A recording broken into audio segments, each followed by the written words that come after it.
What can I do? I think my friend is in an abusive relationship. What can I do to be a friend? I had a friend of mine ask me this question under one of my videos, and October is Domestic Violence Awareness Month, so I have been posting on my social media much more about that. So today, I didn't want to just say something flippant and off the cuff, but I made a list and I wanted to kind of just read it so I can send it to her, and also so people can know. If you know someone or know someone that is being abused, what can you do? So I have just, all my, no, they're all the same color though today, so I'm doing pretty good. And I don't even have arrows all over the place. Seriously, so what can I do? First of all, help them recognize that they're being abused.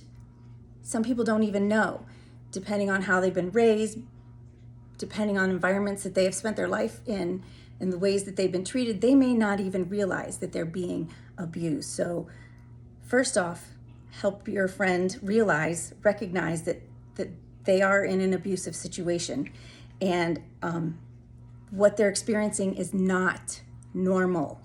This is not normal. They deserve a healthy,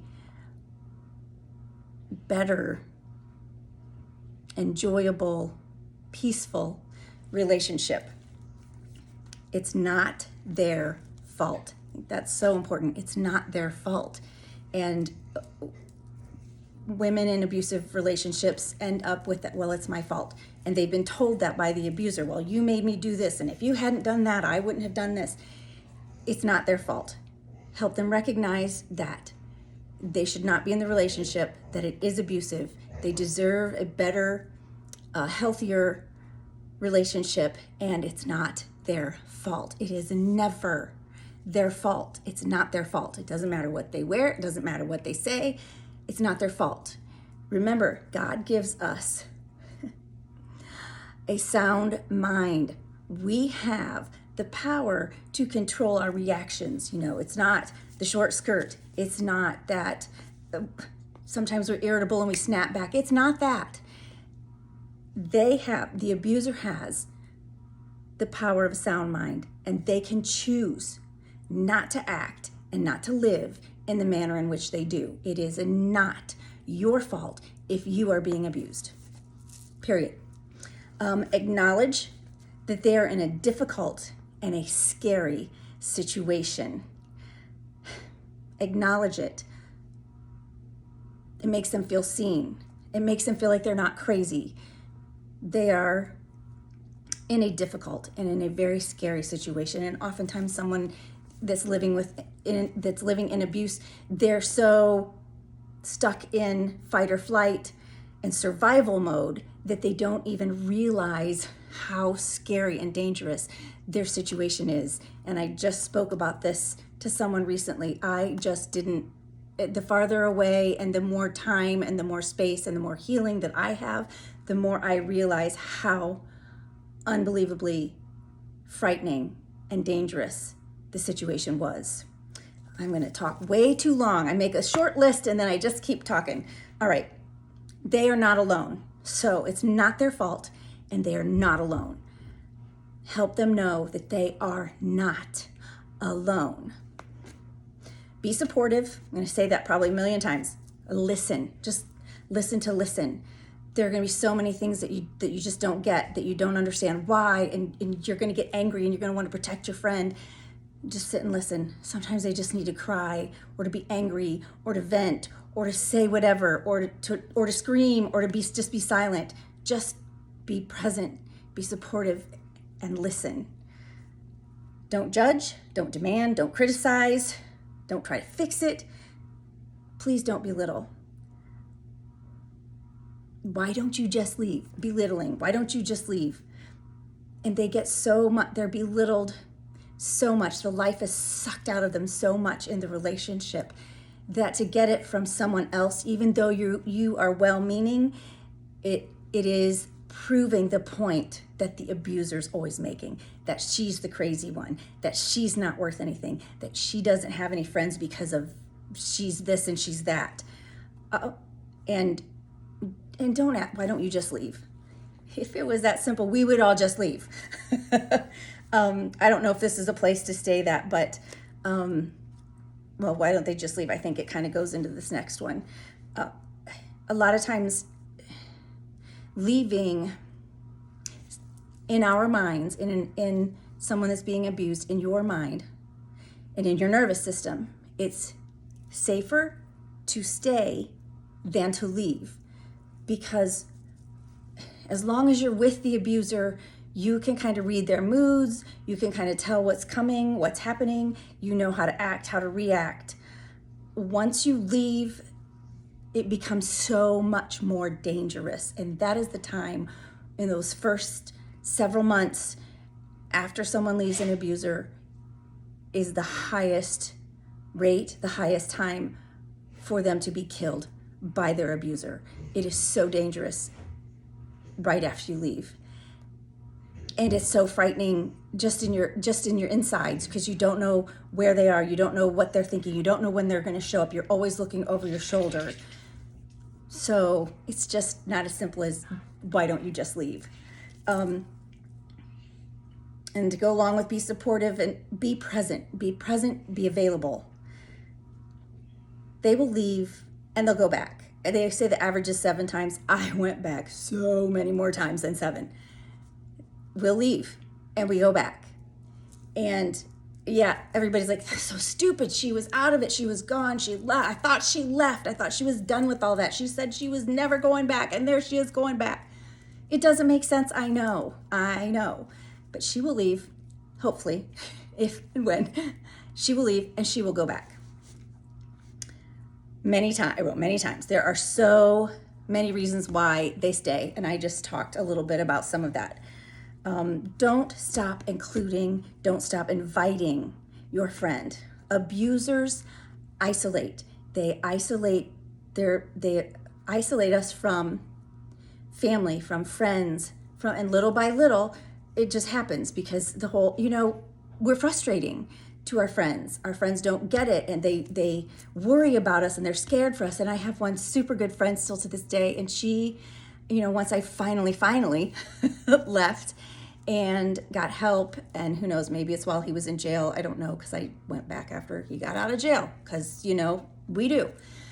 And she got a hold of me and we sat down, and she said, I love you, and I never stopped being your friend. I just couldn't handle it. I couldn't understand it, and I couldn't handle it. It scared me so much, and it stressed me out so much, and it was on my mind and my heart so much. And I thought it was one of the most beautiful things ever that she sat down and explained that to me. And we're great friends to this day. Don't stop including them. Abusers isolate. This makes your friend more dependent upon the abuser. It makes them believe the insults of the abuser even more, and it decreases access that the victim has to help and to support. So don't stop inviting, don't stop including.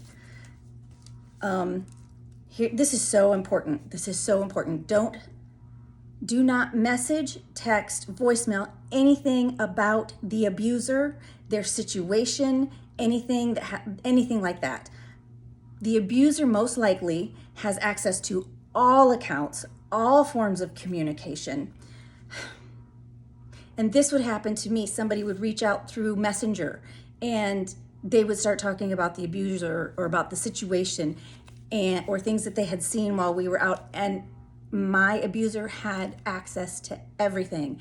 And you had to. I mean, there was a price to pay if you didn't allow them to have all your passwords and access to everything.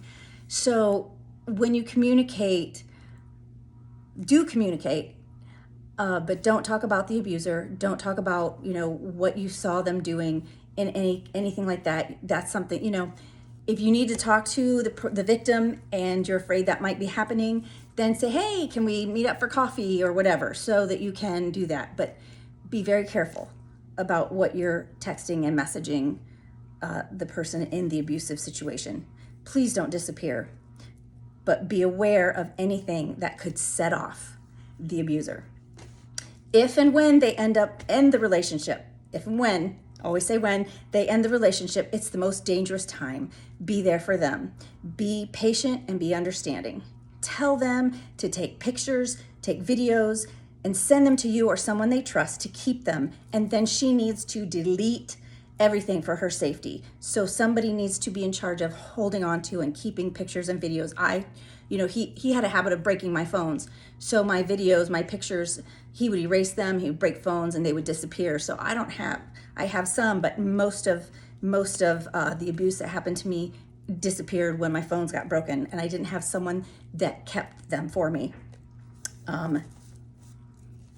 Maybe she can set up an emergency fund and just kind of slide a little bit of cash to somebody that can hold on to it for her, a trusted friend that can hold on to it. Make an escape plan.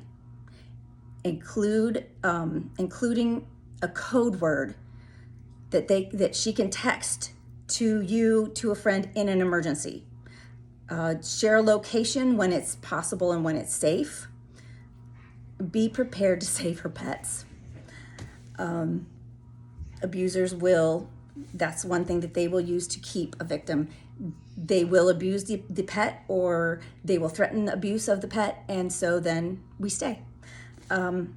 Encourage her to contact people and organizations that can provide help and guidance. This may have to be from your phone, because if the abuser has access to everything and checks that phone and looks through things and knows how to look into even if you think you've erased it, trust me, they know how to find everything. So it may have to happen from your phone. Offer to go with her to talk to family, to friends, to police, to domestic violence organizations, to an attorney, to the court, any place that she may need to go. Offer to go with her, because it's frightening and you think you're crazy and you think you look stupid and you think people don't believe you. Remember, you cannot rescue them. You can provide support, you can provide safety, you can provide resources, and you can be there. There are so many things that I just went through, and there's so much more I could say about it, but I'm talking forever and ever. You can be there for your friend. It is dangerous. It's never just a little, because it escalates, and when it escalates quickly. You can be there. Write these things down, put them to practice with your friend, and share them with anyone that might need to know them. Show support for your friend. Abuse is so serious, and I appreciate people asking me questions like this so that I can help. And that was my list. Any questions, let me know. I will talk about anything. And I didn't write down resource numbers. There is a national domestic violence hotline, and then there are also, wherever you live, there should be local organizations as well, and they can help you even more to help keep that person safe and to get them out and to start healing them. All right. Thank you so much. Amen, sister. Mwah.